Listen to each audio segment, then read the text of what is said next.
Hello and welcome to Name Not Found, where we are clearly not journalists. We are gamers who talk about games and news around it because we enjoy it, and we spend most of our lives doing it when we're not working. I'm Christopher Millay. I'm a voiceover actor. Colin Blake, and I'm talking over my cousin because how dare you, sir? How dare you? And it's totally the first time we've recorded this intro. This is Hello, Internet. It's nice to meet all of you and talk about stuff that we know a non-professional amount about.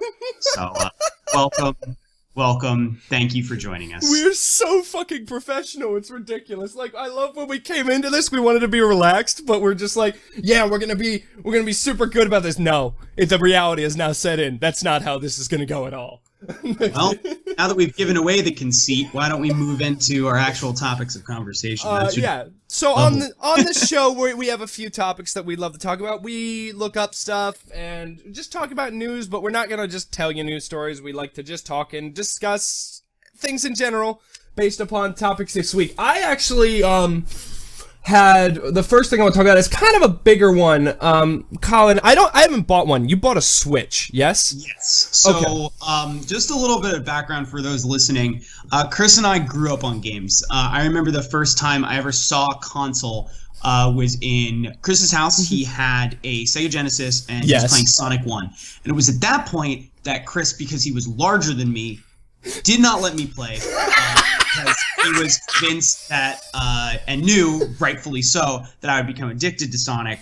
And just not playing for that one day caused me to buy a Genesis and every copy of any Sonic game I could get my hands on. But I think I'm partially responsible for your video game addiction, probably.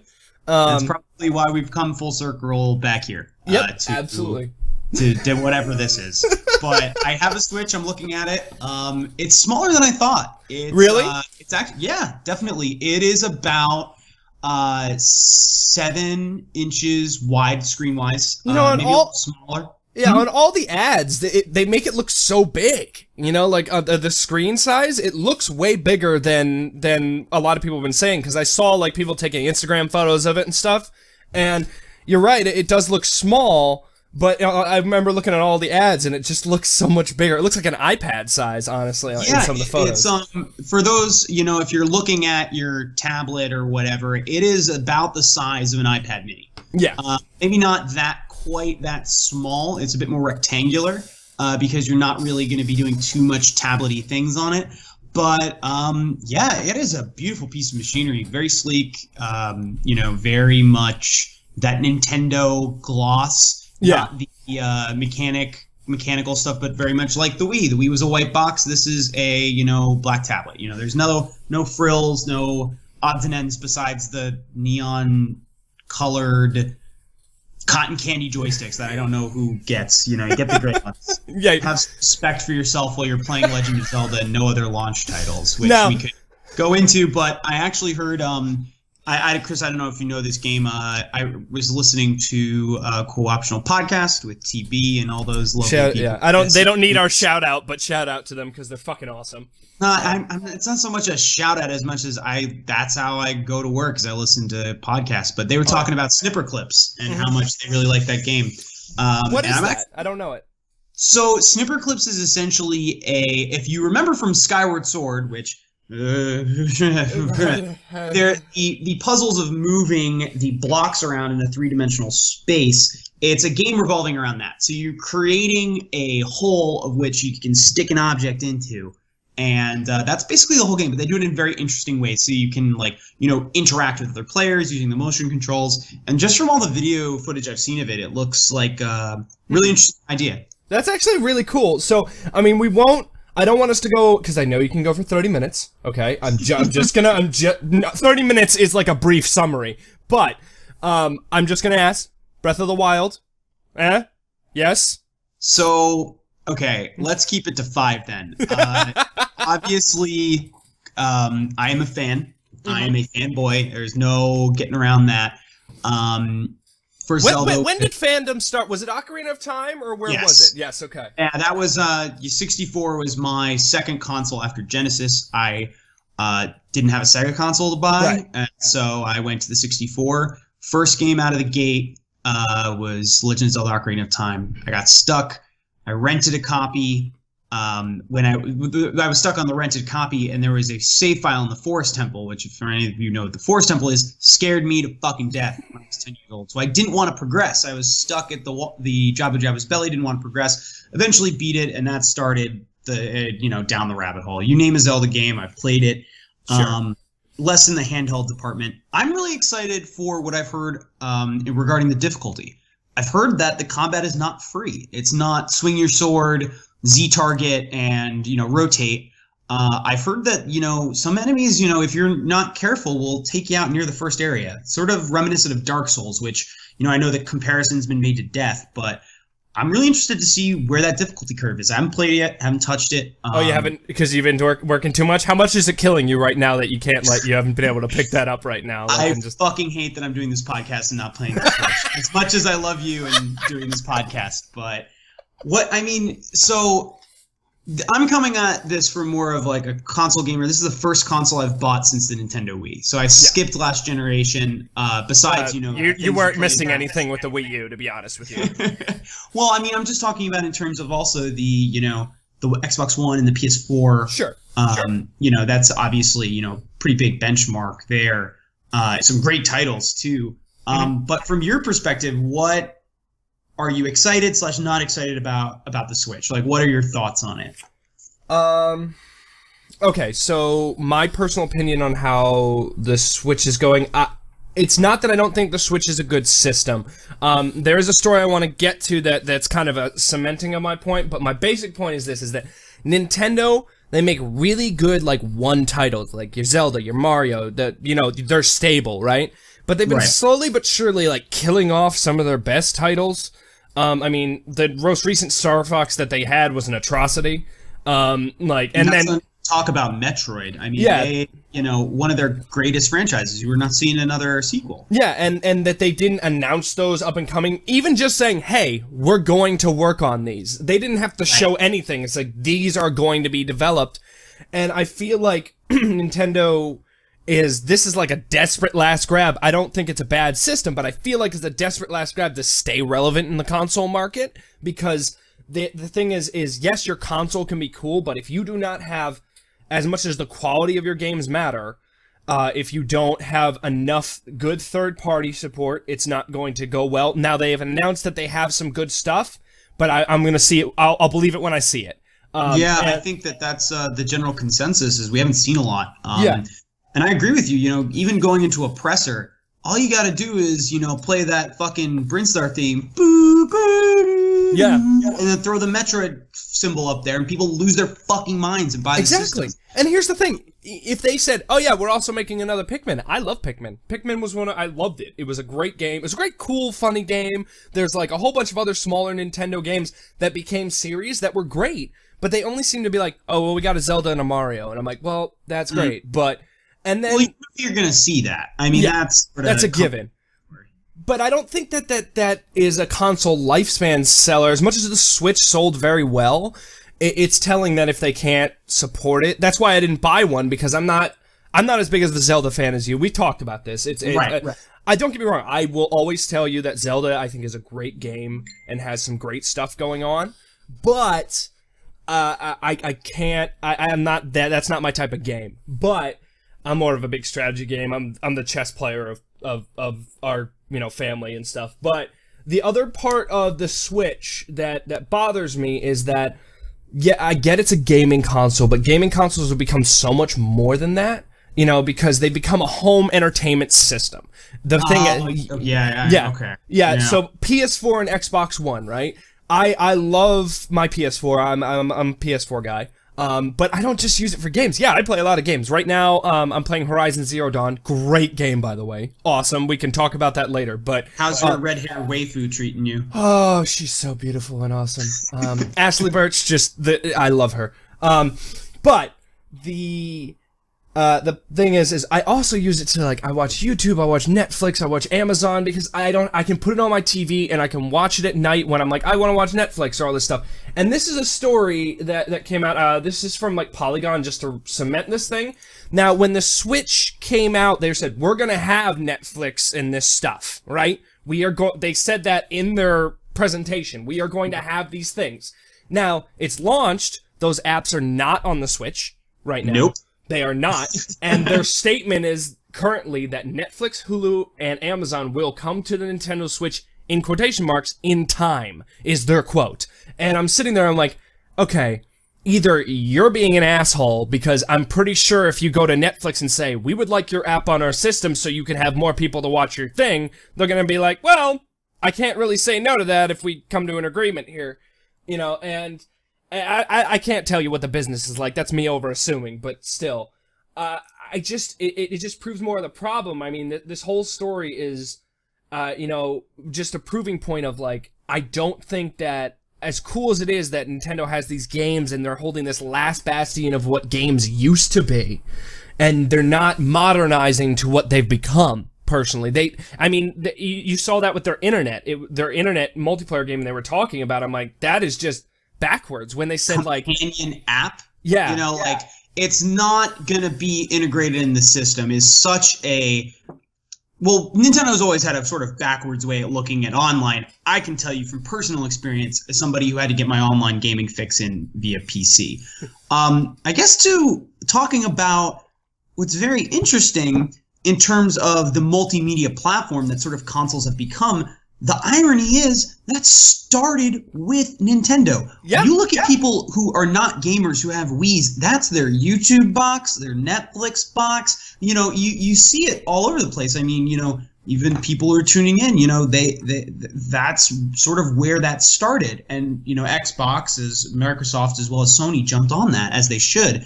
But I think where you're definitely coming from is from somebody who's got PlayStation Vue. Yeah, and that's moving towards the cord-cutting side, which I think we're definitely moving towards. I mean, I can speak from personal experience. The shows that I watch are very directed. I've watched Mr. Robot.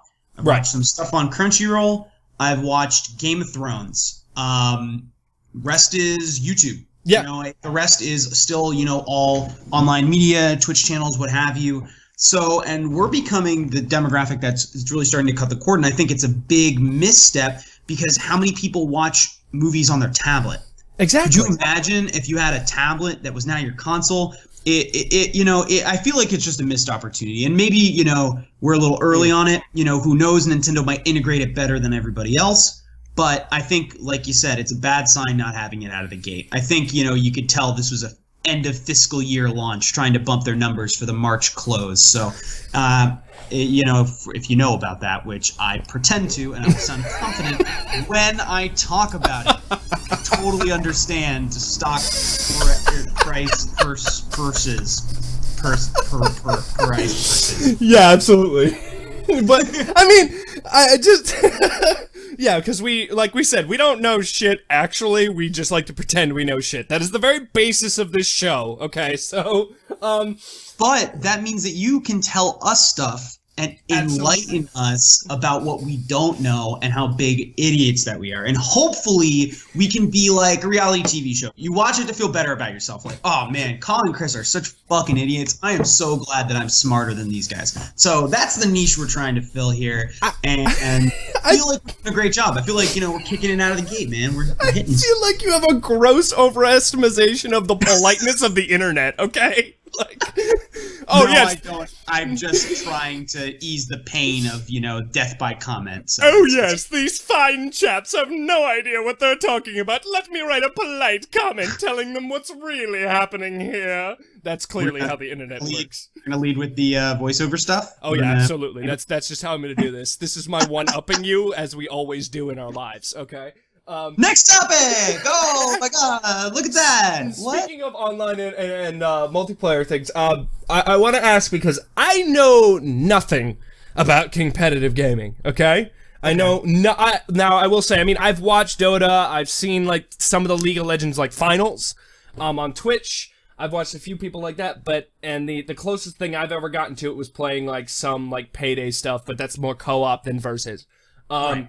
But you, I know, are very into the esports scene, at least in some capacity. So, I know you have several topics, but can you give me, what do you watch? Let's just start with that. So that's a great question. I am what you would call a member of the fighting game community. So Dota, League of Legends, those are some MOBAs. we've got CS:GO, your biggest first-person shooter, in the esports scene, and then you have your fighting game community. Now, what that's normally associated with is stuff like Street Fighter, BlazBlue, Tekken, Mortal Kombat. Everybody knows those titles. But sort of the little sort of offshoot that's kind of weird and odd, the genre called a platform fighter, is Super Smash Brothers. So that's my area of expertise, and I won't bore everybody about it, but I thought it was interesting to bring up that this past weekend was what was called the Smash Summit, which ironically, that you mentioned Dota, is an event started by people who ran Dota tournaments. These people. Oh, really? Yeah, definitely. They were Dota fans, huge Dota fans, and these people who are in the Dota community had this house, and they hosted an invitational tournament where they would bring some of the best players and some fan-voted-in players and use community funds to run a really great invitational with, some fun side events, for viewership. It's a 4-day thing, and it's a really great thing for the community. And what the Smash community didn't know is, turns out some of these people in Dota watched Smash and really liked it. Some of it from the Smash documentary, which if you haven't seen it, you should go check that out on youtube.com/EastPointPictures. That's Samox. He's fucking amazing. He made a fucking 9-part series about the history of competitive Smash up through 2013. That's awesome. This weekend, back we raised as a community. I helped, not too much, but I threw my money in there. There was $50,000 prize pot, which is all community funded, and that's just part of the prize pot. That doesn't even go towards the stuff that went towards running the event and going towards incentives, flying people out, and that's all done through buying merch. Can I just say, by the way, I know you're on this thing. The thing that baffles me the most, right, is that when we were growing up, that this is like a dream when you look at. What was the Dota prize pot? Like $1.2 million for the finals or something like that? I'm sitting there going like, okay, tell 8-year-old me that there's legitimately a job playing competitive games. Like, actually a job. And by the way, that's one prize pot from one match. Like, being a competitive Dota player, there are multiple pots that are hundreds of thousands of dollars each. And then sponsorships and shit. Like, it's ridiculous. Oh, yeah, that's the big thing is, those prize pots... Those are sort of like your, if you're looking at like golf or tennis, sort of the prize pool for whoever wins the big major, right? That's not where they make their money. They make it off endorsements, sponsorships, commercials, all that other stuff. Just like Twitch, if you have a great stream, you got good subs, your sponsor, the big names, your TSMs, your Cloud9s, they're helping out. And those are all in Smash now, which is incredible. And so, not to get too into the nitty gritty because I will. Shout out Gunza, Best Falco, NJ. He paid me to say that, and I'm poor, so I'll take that money. I'm not happy about it. I whooped his ass tonight. I literally just played him like a minute ago, so suck a dick. But the thing that I think this is really interesting is what you were just talking about, the job aspect. I don't know if we're quite at job yet. There's still a lot of stuff with bad labor practices with esports teams and people who, like a professional athlete, your career is over, very quickly. You gotta be young to be a competitive gamer. I think that what this shows is sort of like what a grassroots, like a community-funded event can do. Because the thing about Super Smash Bros. Melee, the specific game at the Smash Summit, there's no developer support. We just talked about Nintendo. Nintendo doesn't give much money. They'll maybe provide consoles for some events. They're more invested in Smash 4, as probably they should be. It helped them sell a fuck ton of Wii U's they wouldn't have normally sold. But this gets us into crowdfunding. I mean, let's look at everything in the medium right now. Twitch, some of the biggest things. You see Horizon Zero Dawn, why is it the #1 game on Twitch? Because you got motherfuckers paying out the ass for them to stream that game. Yeah. You look at your Patreons. You've got developers. You look at, the guys who made Psychonauts. Remind me his name. What's his name? Tim Schafer. Tim Schafer, he's on Patreon. They're on Kickstarter funding their games, crowdfunding games. And we're seeing less and less with the indie boom and people moving towards a more crowdfunded model. I guess my question to you, Chris, is where do you think this is going? I mean, I think there's always going to be major developers just because of their IPs personally. That intellectual property is so valuable. But are we going to see this grow, or is this sort of just a phase as we're figuring out this crazy internet thing? Well, I'm a huge Kickstarter person. I've funded a lot of things, some good, some bad. Right. I think that it's also culminated with, early access on Steam, obviously, which is just the system where you buy the game and it's in development, just for people who don't know. So I think if we combine those two, because those are two different, I wouldn't say competing, but they're two different models of the new indie game, more or less.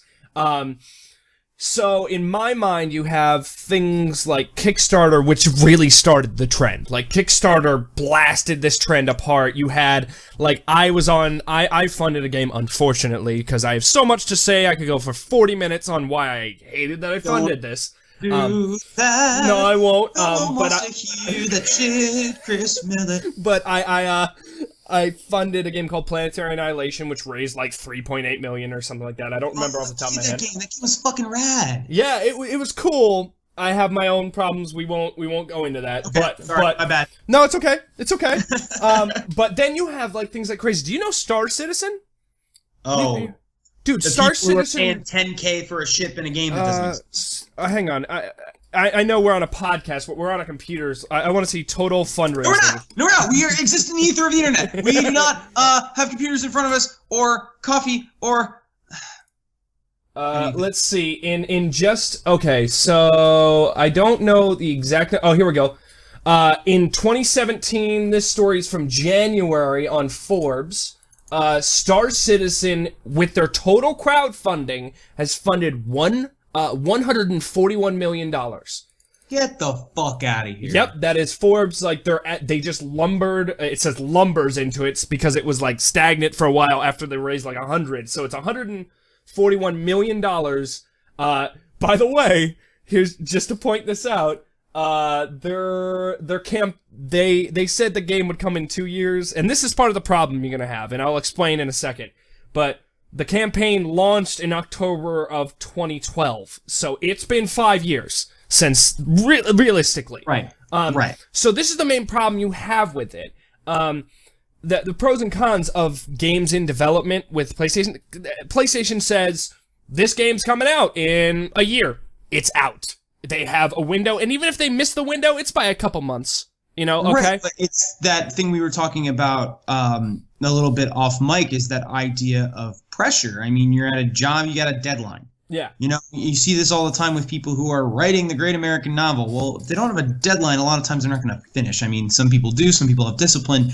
But when you have $140 million and no accountability, I mean, there's really not much legal accountability here besides them putting out a product that somehow exists. And even then, the legal, ramifications are pretty tenuous. Realistically, if they put out a product at all, they did their job. That's it. Like, if they put out the product with the baseline of what they promised, that's it. And that's the problem I see. As much as, like, don't get me wrong, I'm a bit cynical when it comes to this. As much as I believe in crowdfunding, I actually think it's a good thing, because it's actually galvanizing the indie community. It's allowing these people with really great ideas to go without publishers, because publishers are kind of like movie producers or executives. They get their hands in things, and they shouldn't touch that shit. Right. You can make a parallel there for sure, and it's certainly giving them a platform. I mean, that's sort of the case, broad-based across the internet. But I think this also brings up another really interesting point, because I think we could really dive into Kickstarter, but I think it's also been done. Sure. I think the thing that I wanted to move towards with this is that that's $140 million. There's a lot of people hyped as fuck about Star Citizen. And You know what? There was a game, you know what, Chris? I don't know. It might have come out for the PS4. It's this thing. There was a dude. There may have been a sky involved. Oh God, no. It was a negative. Negative is like the least term that I would. Oh, I said negative word in the title. Not even talking about the reviews for the game, but I'm talking about No Man's Sky. And so the point is let's take away that. Speaking of beaten to death, God help those developers. They won't even show up to pick up their own award. That's true. Yeah. But let's talk about this. And, I think this might be an interesting thing to leave, off at the break if people want to chime in as well. Does overhype for a game, affect your playing experience? I'll start here. I'm about to find out.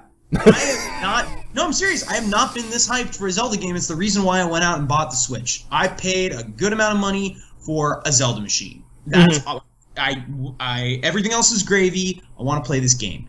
So I'm already going in with really high expectations, and there's been great reviews and all of that, but that's definitely going to cloud my playing experience. And it didn't used to be like that. I mean, you just sort of went onto a store back in the day, you'd rent a game, you'd see a fucking awesome box, and you pick it out, and holy shit, it was fucking Mario 64. Yeah, I used to buy games based upon box art, man. Like, I was just like, cool. Yeah. It's like, we're a whole generation of people who did. Or, fuck that, even today, how many games do you buy because of the Steam description? Pretty much. Think about it.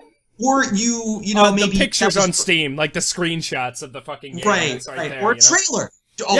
Trailer, Metal Gear 2, one of the best trailers ever. Final Fantasy 8, one of the best trailers ever. Bought that game. The Last of Us, holy fuck, that trailer. Halo 3, Finish the Fight, one of the biggest trailers ever. Absolutely. And a lot of those games lived up to it, and we remember those stories. But we don't remember a lot of the other ones, like Duke Nukem Forever. Might have been think about it. It might have been a fun game outside of the fact that it's the Duke Nukem sequel. Yeah. And you look at a game like Res 6. Res 6 was sort of trying to be the follow-up, and now we're, Res 7 obviously did the job Res 6 didn't do. Yeah. But, there's a lot of examples going down.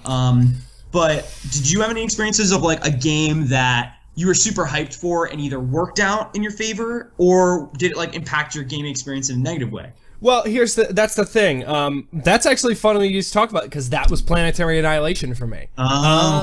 So Planetary Annihilation, to give a short, and I will keep this brief, I promise, is that, so I funded the game. I was on the higher tiers, I was on the hundreds of dollars tiers, and I put in the game because there's a strategy game called Total Annihilation, and it was old school. It was 90s, it was just after Command & Conquer first, 3D kind of strategy game, and I loved it.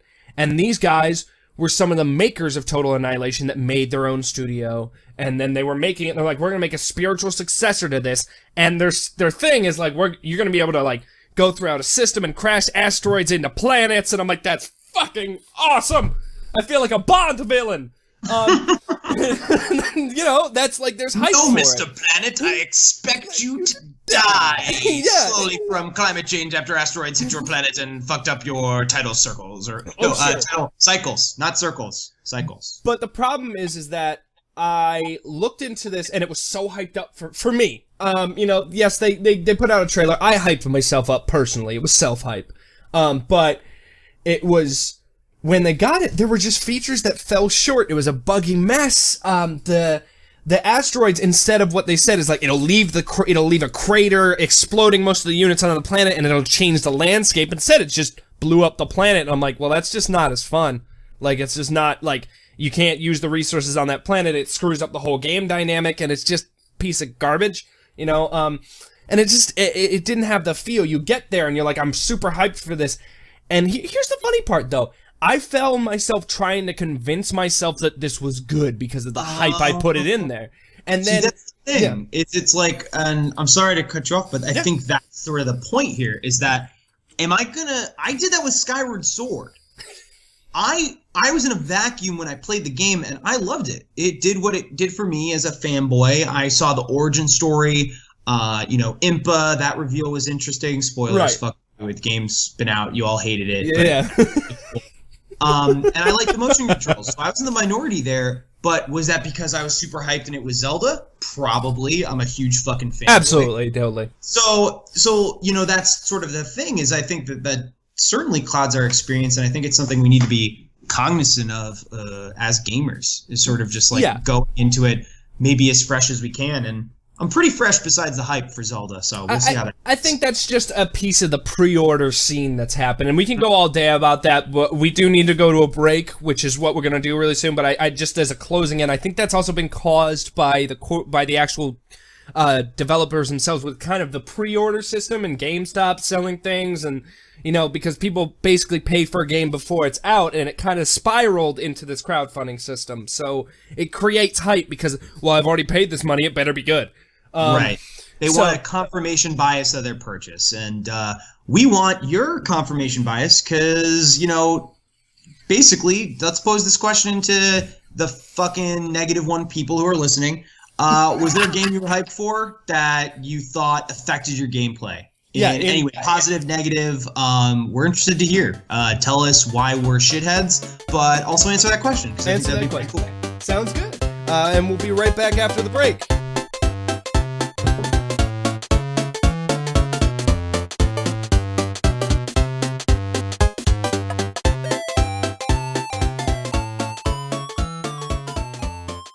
Hey guys, Christopher Millay here. I just wanted to take the time in this really short break to thank you so much for listening. This has kind of been something that Colin and I have wanted to do for ages. He lives on the East Coast, I live on the West Coast. We used to live like 30 minutes from each other, so we really miss talking to each other like this, and so it's really awesome that we get to do this, and I really hope you enjoy it. If you want to stay updated on the show, you can follow me on Twitter at DefUnstable, or you can follow Colin at Hey I'm Bad with 2 D's at the end, and I'm also on Instagram, which is just definitely unstable on Instagram.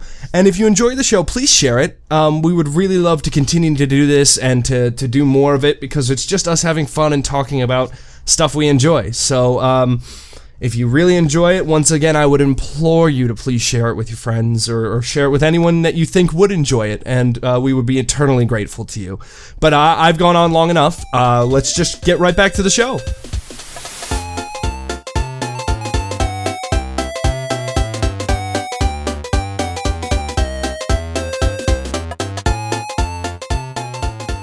Welcome back, everyone. This is Name Not Found, Cigarette Chat with Colin Millay and Chris Millay. I'm Colin Millay. I'm Christopher Millay, and today's topic, we have the Metal Gear movie that is coming out recently. Yes. Yes. Wait. Yes. They're making a Metal Gear Solid movie? Yes. That's what we were going to talk about right now. No. So they're going to make a movie with motherfucking Solid Snake, baddest motherfucker on the planet, back when he was David fucking Hayter, before he was fucking some Jack Bauer piece wannabe in Metal Gear 5. Fuck that shit. We got Gray fucking Fox. We got Psycho fucking Manus. We got Revolver Ocelot. Are you fucking... Oh, man. I know we're talking about hype clouding a vision before, but oh my god. That... Well, okay, so in all seriousness, I am a big Metal Gear fan, but I had actually not heard about this movie until it's a very random coincidence. So I was listening to a podcast, and this director was on it, Jordan Vogt-Roberts. He's directing the upcoming Kong movie, which is sort of like a Kong kaiju movie. It's like called Skull Island, Kong Skull Island, I think, and I noticed him dropping video game references, some pretty deep cuts, some talks about, Last of Us and Mega Man and stuff that, somebody who wouldn't be a... You wouldn't think he was a gamer, yeah. No, you wouldn't think he was a gamer. He's directed, indies and done, big other directorial stuff, and, this is a big budget fucking movie. It's got Sam Jackson. It's got, the guy from Talladega Nights, yeah, I know you're talking about. I can't remember off the top of my head, and what's going to bother me. John C. Reilly. John C. Reilly, and you got John also Goodman. In Chicago, Mr. Cellophane. Yeah, that whole thing. Yeah. But he is a fan. I've got the quote right here in front of me. There is no world in which I'm ever going to make a Metal Gear movie, and this is the director, Mr. Vogt-Roberts speaking, and that Gray Fox is not going to be in. That's exactly. Fuck yeah. And he's even talking about further down in the article about how he wants to do the fourth wall breaking stuff that happens, famously in the Psycho Mantis fight. Right. And, really wanting to, bring that into the medium. And I mean, we've seen this comparison a million times before. You want to talk about a game that could have been a movie? Metal Gear 2. Cutscene the fucking game. That's Metal pretty much Gear all it was, 3. yeah. Metal Gear 3 was a Bond movie. They literally have you climb a ladder and you listen to the girl sing the fucking Snake Eater. This is not Goldfinger or we'd get sued. It's the whole fucking thing. It's a Bond movie for is just fucking like sci-fi thriller. God, it's like you could see Tom Cruise playing this movie. It's like Elysium and all this other shit, you know, the crazy stuff with Raid and everything. Right. And Phantom Pain is fucking a desert movie. You want to talk Although, three things? He's a little old now, but Tom Cruise, like young Tom Cruise as Raiden, oh, that would be like fucking great. Like a young Tom Cruise, he could do it now, maybe. Well, yeah, I think, you know, considering how much CG would probably go into it, you just see some practical, but you'd see mostly CG. I think it'd be cool to have one of those one-off characters be a big name, but, you know, who knows with any of this budgets. The key is, who the fuck do you cast as Solid? Who do you cast as Snake? I have You know, you need the voice and you need the build. Like, those are the two key things. Honestly, young Keanu could play a fucking killer Solid Snake. I mean, look at what he did with John Wick, but then just imagine that dumb voice being like, Colonel, he's not a six-shooter. I don't know what to do. Whenever anybody does an impression of Metal Gear, I just go back to Metal Gear Awesome. I'm sorry, every single time. Metal Gear. It's just like, oh god, it's so great. You can't. I mean, you hit the nail on the head. It was like fucking Newgrounds parody. You know, hitting it right out of the park. But needless to say, I think it's safe to assume you're excited that this movie is being developed. No, I just fucking like nearly creeped myself because something else was happening. No, I'm excited that they're making a movie. I mean. We've seen them fuck shit up before. I mean, Ghost in the Shell. Hopefully that'll be good. You know, Assassin's Creed, Warcraft, Doom. Like, you know, you can't really win there. I mean, Spirits Within, movie I was really hyped for, wanted to be good, was not good. So obviously cautious optimism. But if they're gonna make a video game movie, Metal Gear is right there with it. I mean, they even draw the comparison to Deadpool, and I think it's a great comparison. Yeah. And I also think it's different because you have all these Warcraft movies. Metal Gear is like a political drama and espionage which fits so much like better into a movie. And yes, there's future and so much more, but its genre as a movie, it fits so much better than your Warcrafts, than your other things. Those were made because of their massive audiences. Metal Gear, I'm like, no, that's basically a video game that is also a movie, actually. That's actually what I feel every single time. In the credits, in every game, it says directed. I mean, obviously, direction, you know, goes from a lot of different perspectives, but Hideo always does that little, like, pan out, you know, in the opening scene, it looks like, you know, the Bond cold open. Yeah. The espionage Jason Bourne cold open. I mean, absolutely. He draws so much from those genre films. So, I mean, hell, the fucking opening monologue to 4, more it's changed. You know, like, come on. You know, it's right there in the place. Right. As long as they do Metal Gear 1, right. They stick to Metal Gear 1, it's going to be hard to miss here. I mean, if it's a passion project, this guy likes games, I feel like it'll be, you know, pretty good. So, well, I don't know. But guess what? Probably completely wrong. So we'll see. I mean, like, I think it could go it's one of those things that I have like a lot of hope for, but I will remain cautiously optimistic until I see a trailer and I see like, okay, who's playing and how are they playing this story and how is it going to work? How are they going to do the codex? Is it going to pop at the bottom of the screen? Because if it doesn't,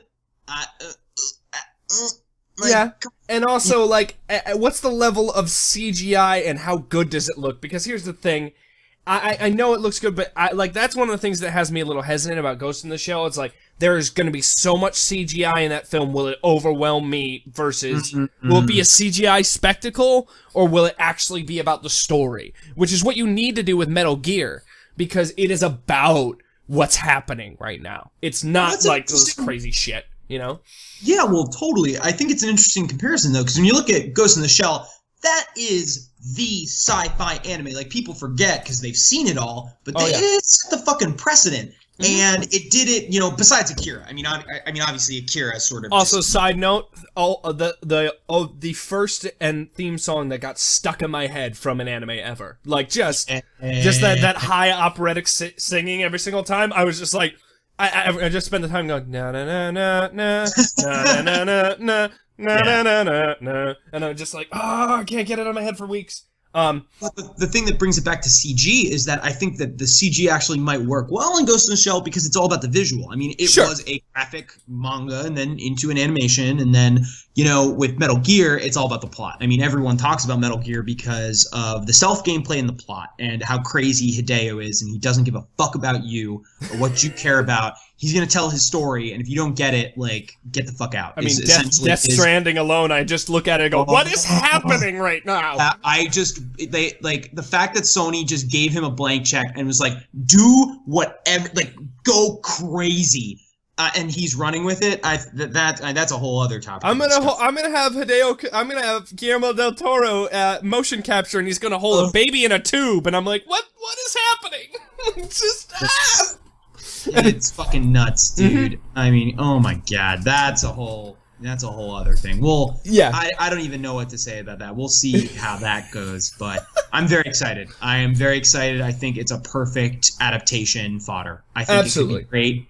And hopefully they can get Hideo, you know, maybe they can, you know, him and Konami can, like, make up in that, like, he can't make another game, but he can, like, consult on the movie, because it's already his thing. So yeah, sure. He can get something put in there. I mean, technically, if they license it out to another company, I mean, he could probably work with that company, so, I mean, as a consultant, maybe. You know, but we'll see. I would like him to actually be a part of it, at least in a consulting aspect, because he is a visionary for it. But I'm actually more interested, in my mind, to see what another director's take on Kojima's story is. Because that's interesting. I mean, it is coming from a fan perspective. I mean, he talks about being a fan, and for those of you who want to take a look at the article, it's, you know, relatively brief but pretty interesting. It's from IGN. Metal Gear movie director on the characters he wants to include. Great title, IGN. Way to fucking write a sentence fragment as a fucking title. God damn it. Gaming, journalism. Thank God I'm not professionally employed in that field. Okay. That's beside the point. Oh my god, it has a share button on the quote that I quoted that I wasn't even... You know what? Fine. I already did their job. I did it. Cool. I'm good. Fine. You followed into IGN. I'm done. No, we're done. I can't fucking deal with this shit. Fucking sentence fragments bullshit. Next topic. What the fuck are we talking about? Oh god. Okay, so I was gonna try to talk about VR for like 5 minutes. I'm down. Because a topic came up that LG, the company LG, is moving into the VR race with a new, you know, their own VR headset. I have played some VR. I don't own one. I know a lot of friends that both develop and like have them, and I've borrowed and used it. Oh, fancy pants! Yes, no, I do voices for video games. I end up meeting a lot of them, and so it's just, you know, it's just and every anime is like, I'm gonna try to make something for VR. It's cool. Like, it is a cool medium to work in, but I don't know how you feel about it. Objectively, this is just more my thing. I am not a fan of VR in general. I think it's cool, okay? I think it's a cool idea. But the thing I always said is, like, until they figure out how a character can move and it can feel like you're moving, there's nothing in VR for me. Like, the only thing... Yeah, go ahead. I was in your exact same boat. No. I completely echo your sentiments. I mean, you know, we heard all the hype about the Gear. We heard all the hype about Oculus. We heard all the hype about, what's the Samsung one? Oh, Samsung. Yeah, I know what you're talking about. It's like, it's where you just snap your phone into it, right? Or whatever it is. Right. Or, yeah, that one, I don't remember. I think it's just Samsung VR. I'll look it up as we're talking here, but sure. Because I think that's almost a better use of it. Sort of the idea, like, if you're on a plane or you're somewhere else and you can just watch a movie on a big screen when you don't have a big screen. Fucking genius. You know, I think that's a really great idea. But, you know, most of the games out are just sort of these VR experiences. I mean, there are exceptions, and I felt the same way in terms of I didn't really have much faith in the medium. It seemed like, you know, there was a lot of budget behind some of the, you know, hardware, but, you know, there wasn't any software to back it up. And then I saw people playing Resident Evil 7. And that really changed my mind, because when you can see what you can do with a full, fleshed out, actual fucking game, you know, really think that there's some potential there. I think your point is very, very important. As we were talking about motion sickness, you're talking about accessibility. I mean, until you can figure out the problem of most gaming, as we know it, and this may change, takes place you're sitting down, you're alone, maybe with some friends, but VR is also a very alone experience. You can't really share a headset. That's not a communal thing, so Right. It's pretty isolating. Which is honestly some of the best part of gaming is gaming with your friends. I mean, a Absolutely. shit game can be fucking amazing if you're playing it with friends. Case in point, what was that old? It was like Rising Dragon, the fighting game we used to play that was broken to shit, but we hated each other and we wanted to win, and we would sit next to each other and play that game. Like, and that game was shit. Like, I went back and played it a couple years back on just a ROM. I was like, oh, I remember Rising Dragon. I was the shit. And I played it. I was like, oh no. Yeah. The nostalgia glasses are crazy. Yeah, but I find that there is actually one VR title I'm interested in, because my thing is like there's only one game I think I've played that works for the VR. I haven't played Resident Evil. I've seen people do it. I think it's cool, but it again moves towards the motion sickness thing. That's going to become an issue, especially when you're being scared and horrific things. I've watched the full playthrough of that game. But yeah, it's fucking scary. Oh, yeah, that game's scary and disgusting. Like, just okay. It's Resident Evil. But as it should. yeah. But I watched. Do you know Elite Dangerous? It's just a pilot. Oh yeah. So It's this just is a fighter. It's a flight sim, more or less, but a space sim, more or less. But you can have a full joystick and throttle, and that's where I think VR is good at. If you're piloting, say, a mech, a machine, or something like that. Sim, pilot sim. Gundam game. Yo, let's get a Gundam game for VR, homie. 100%. 100%, and if they just have the actual, like, Oculus motion controllers, and if you just punch your hands forward, you just full boost, I'm like, yes, there you go. Just full Gundam wing that shit. Or Gundam, G Gundam with the fucking Oculus Touch. Shining finger. And then Wing Gundam, they've got the two, joystick things. Yeah. But in fucking G Gundam, you can just fucking punch and hit shit. Oh, that would be awesome. I didn't understand how they did in general, because then it got, really Shota, or excuse me, not Shota. It got very, who's the best fighter? It got very shonen very quick, which is not to me. I like my little nuanced political thriller. But but I mean, that works there. There is also a game that's it looks like just Star Trek promotional stuff. They're gonna do Bridge Commander. Yeah, Bridge Commander. Fucking sick. Yeah, because you have the original voice cast, and you can do voice commands, and you're on the Enterprise. I think that's a slam dunk for VR. You can do co-op. Here's the problem: everyone needs a headset that's $600. That is just want to talk about accessibility. Reason we don't have a headset is I'm not shelling out that kind of money because I'm not interested in the software. Exactly. That's it. Even Resident Evil, the PSVR, I think they did a really good thing getting it on the lower price point. They've got an install base with the PlayStation. I think it's a savvy business move. Did you find what the gear? Okay, I'm sorry. So it's Samsung Gear. I'm sorry. So excuse me. Wow. First big huge mistake of the podcast. The Steam VR system is not called Gear. It's HTC 5? Yeah, it's the 5. So is LG going to be doing a a more cell phone, personal movie-based VR? I don't think they're going to be doing games like we're talking about. I don't to that field. So I think, actually, no. All they said, they don't have a picture of it here. Let's see. Oh, actually, no. They're working with Valve. Actually, they were at a Valve press conference when they announced this. This was at GDC. They're designed to deliver a high fidelity next generation VR experience, which is just bullshit marketing. But GDC we get bullshit marketing. So pretty much all they've declined to offer any specs for the headset. So.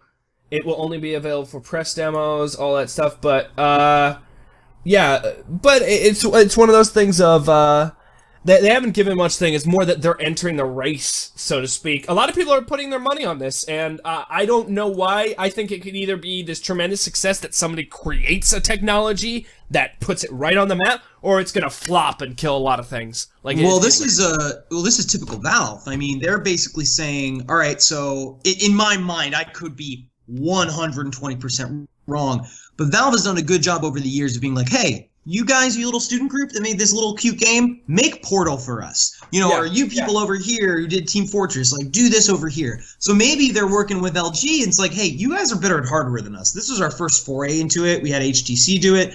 You know, it's not working out the way we want. Maybe they're trying to compete by sort of being almost the provider of that first-party software, and then have LG sort of come in to, you know, do the next generation of the Vive, maybe once their contract with HTC is up. But they're direct competitors, LG and HTC, so that would be kind of awkward. So I don't really know how that's going to work. And maybe they're just doing it from a software capacity. I could be wrong. I could be wrong interpreting this story. I mean, it was at Valve's press conference, but they could just be a separate entity announcing here that they're entering the race. But I have no idea. It's just one of those things that I don't see. Like, it goes back to the thing we're talking about, hype. Like, people were so hyped for VR.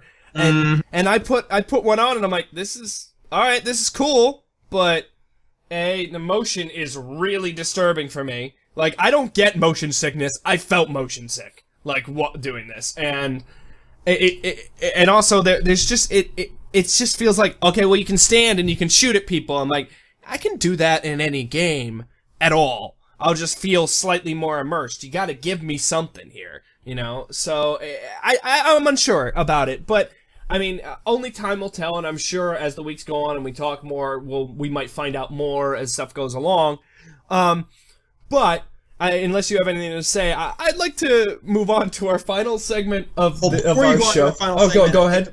I'd like to point out that, as usual, we have added very little to the discussion, and we have no resolution whatsoever, and no extra knowledge besides, well, we don't fucking know, let's wait and see, LG, yeah! So, this is the kind of cutting, incisive insight into the gaming community you can expect from Name Not Found. Going into Chris Millay over at the Sneak Comment. Are you doing morning radio show host? Now going into Chris Millay.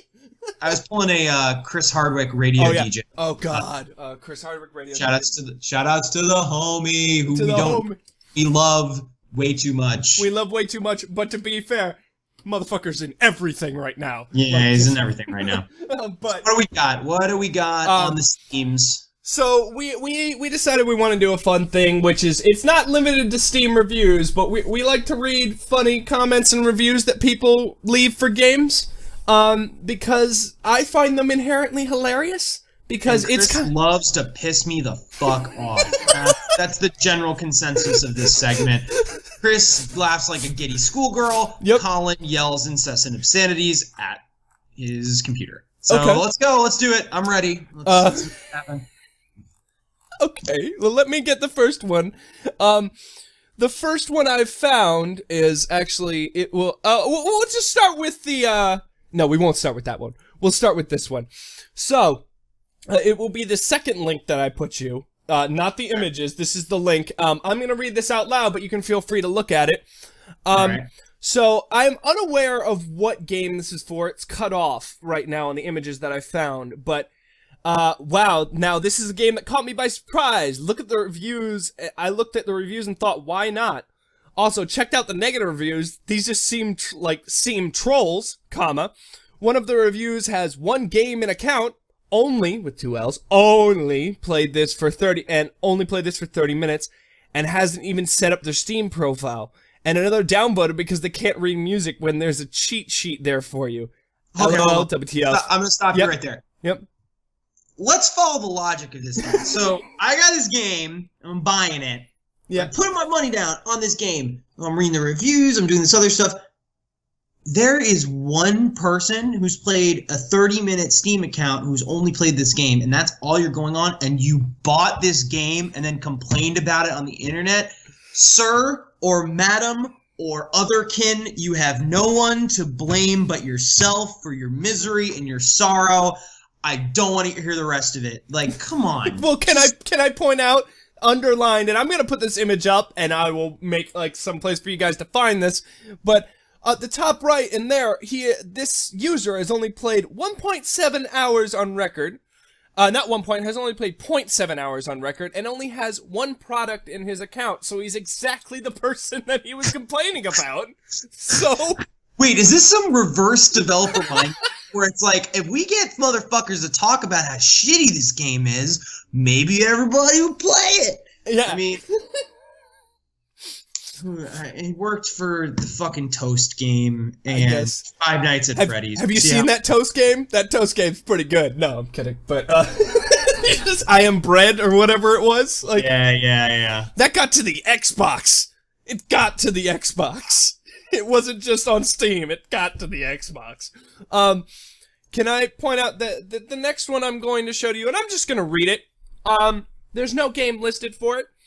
It says, with 5.4 hours on record, a positive review, very fun and interesting game. 10 out of 10 would sacrifice a goat for. That's it. That's it. I don't know the context or anything. I hope that there is a goat sacrifice happening in the game, but, Whoa. So, oh, God, internet. So,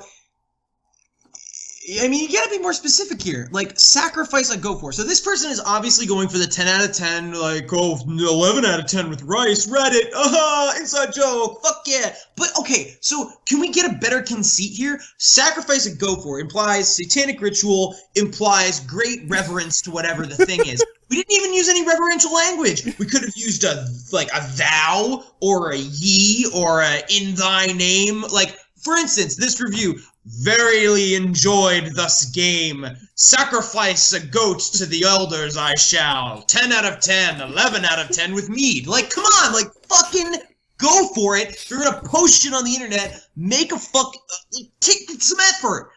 Please. Okay. I love getting it back.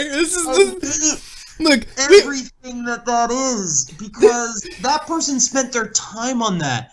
Do you know how much time I want to spend doing stuff that I want to do? And then people are like, I'm going to take my time and do stupid shit on the internet. Well, I'm going to... I mean... for all the dumb stuff we've done on that. Okay, next one! This involves, the other link I sent you. Don't open it quite yet. I'm just gonna read it. For those of you who don't know, look up the game Pajama Sam. Okay? And this man gave a positive review. 2.3 hours on record. And his words are, it's like Skyrim, but with pajamas. And please open that link and just take a look really fast. This is... So, I played this game. I'm not kidding, I played this game. Back in the day, if you remember, when we had, like, there were, like, these point-and-click, almost Monkey Island-style adventures for, like... Right, yeah. Learn 4th grade, learn 5th grade. Pajama Sam was one of those games. They're wrong in that it's like Skyrim. However, it was kind of a halfway decent point-and-click. It was, like, you know, a cute, like, kid-like, but, like, interesting point-and-click. So, yeah, this guy's trying to go for the lulz, but, I mean, come on. Look at Sam with Miss Broccoli. Hang on. Broccoli's got a bow on and a hat. That's really progressive for back whenever the fuck this game came out. So, you know, maybe, give it a try. You want to learn how to, I don't know, navigate the dark forest at night by, you know, putting a thing on your head. I don't know. Pajama Sam, sneak past custom trees and cunning disguise. Yeah, see, you put on a disguise. You know, maybe you go, you know, put the wax on the candle and the candle lights the thing so you can cast the shadow. I don't know, some point and click shit. Either way. I'm gonna put this image up, but I just want to think, one of the things that made me laugh when I looked up the game was the image I have just now sent you, which is what I assume is adult Pajama Sam. One Punch Man, that's like... somebody did, like, serious One Punch Man face, like... There's a sale. There's back.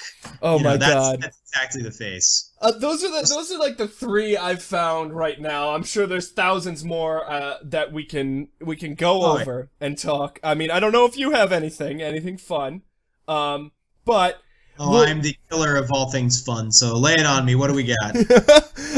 Let's see. I mean, I've got a whole. Let's see. No. Oh no, I think that's all we got for now because we're actually slowly running out of time and we gotta wrap up our show. So, because we're just over almost an hour mark. So, Time flies. Time flies like crazy, right? So, this has been the Name Not Found podcast. If you enjoy this podcast, which I don't know why you would. I don't either. I've literally screamed at you for the past how long it's been here. But honestly, subscribe, leave a comment, rate it. Share it. I think that's the biggest thing. If you want us to talk about something, let us know. We love talking about games, and despite how it may seem, the reason we like talking about games is we're like you guys and gals. We genuinely give a fuck about games. We love them to death. We still play them every day of our lives, and that's why we want to talk about them, because we love ourselves some games and the interesting culture and minutia that it brings to all of us. I can feel you slowly getting quicker because you're going. I'm getting closer to Breath of the Wild right now. I'm getting closer to Breath of the Wild right now. No, I in no way have been thinking about what this intro cutscene is going to be and the not tears that I will shed when I eventually see Zelda's and some stuff. And some stuff. Well, I hope you all enjoyed. We're gonna try to either do this weekly or bi-weekly. We're figuring that out right now. But you can check on my Twitter currently. We're gonna make a Twitter for the show eventually. But at @DefUnstable is my Twitter handle, and I'll keep show updates going for that, and we're gonna post it on YouTube and other things. So until then, we'll see you guys later. See you guys later. Have a great rest of your day.